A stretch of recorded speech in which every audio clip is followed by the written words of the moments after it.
જય શ્રી કૃષ્ણ. સ્વાગત છે તમારું રાધાસ કિચનમાં. આજે હું બનાવવાની છું ગાજરનો હલવો. એના માટે મેં અહીંયા 500 ગ્રામ ગાજરનો છીણ લીધું છે. આ છીણનો વજન 500 ગ્રામ છે. હલવો બનાવવા માટે મેં અહીંયા 2 મોટી ચમચી જેટલું ઘી ગરમ થવા મૂકી દીધું છે. ઘી ગરમ થઈ ગયું છે. હવે એની અંદર હું આ છીણેલું ગાજર ઉમેરી દઈશ.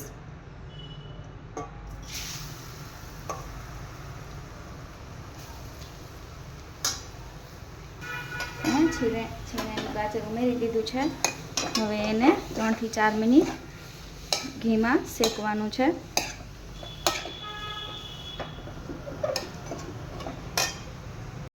આજે અમારા બેન પણ ગાજરનો હલવો બનાવવા આવી ગયા છે. અમારા વિશાબેન નાના.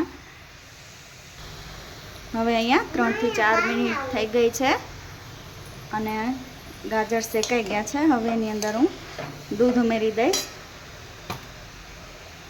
અહીંયા મેં 1/2 લીટર દૂધ લીધું છે. દૂધનું માપ મેં અહીંયા વધારે રાખ્યું છે કેમ કે માવો નથી ઉમેરવાની, એટલે દૂધ વધારે રાખ્યું છે. દૂધનો જ માવો બની જશે. હવે અહીંયા મેં 1 દિવસની તાજી મલાઈ લીધી છે, એ પણ ઉમેરી દઈશ. શું બનાવે? એ મલાઈ છે. તારે ગાજરનો હલવો ખાવો છે ને? તો મમ્મા બનાવે છે. હવે આને હું હલાવીશ. આજે મારા બેનને બહુ શોખ થયો છે રસોઈ બનાવવાનો. કેમ આવીશા? બરાબર ને?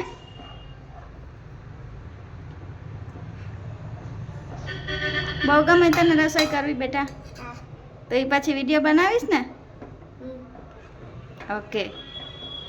આપણે આને હલાવતા રહેવાનું છે. દૂધ બળી જાય ત્યાં સુધી એકદમ આને હલાવવાનું છે.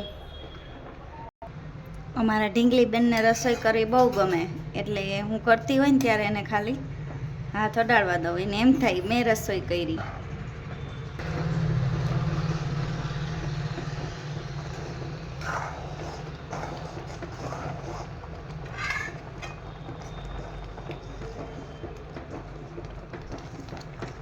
હવે એકદમ ઘાટું થઈ ગયું છે. હવે હલાવવામાં થોડી ઝડપ રાખવી, નકર નીચે બેસી જાય.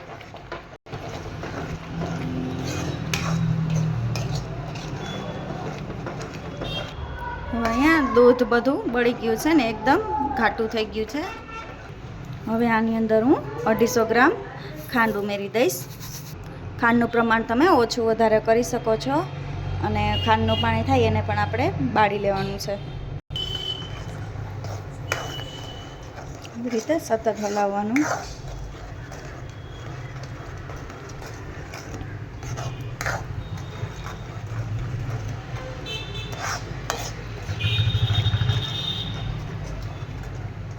હવે ખાંડનું પાણી સરસ બળી ગયું છે અને ગાજર પણ સરસ થઈ ગયા છે.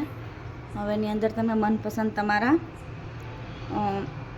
ડ્રાયફ્રૂટ ઉમેરી શકો છો. મેં અહીંયા પિસ્તા, કાજુ અને બદામ લીધા છે ઝીણા સમારીને. એને તમે ઘીમાં સાંતળીને પણ લઈ શકો છો અને આ મિક્સ કરી દેવાનું સરસ. મેં અહીંયા ડ્રાયફ્રૂટ અંદર ઉમેરી દીધા છે. હવે એની અંદર હું 2 ચમચી જેટલું ઘી ઉમેરી દઈશ ઉપરથી અને મિક્સ કરી લઈશ.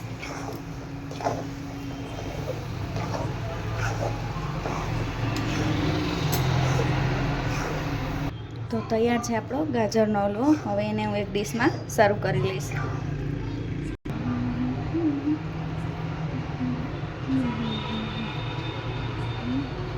એકદમ સરસ લગ્નમાં ગાજરનો લચકો હોય એના જેવો તૈયાર થયો છે. તો તૈયાર છે આપણો ગાજરનો હલવો. જો તમને મારો વિડીયો પસંદ આવ્યો હોય તો મારી ચેનલને સબસ્ક્રાઈબ કરી દેજો, મારા વિડીયોને લાઈક કરી દેજો, શેર કરી દેજો અને કમેન્ટ કરીને જણાવજો કે તમે ક્યાંથી જોવો છો.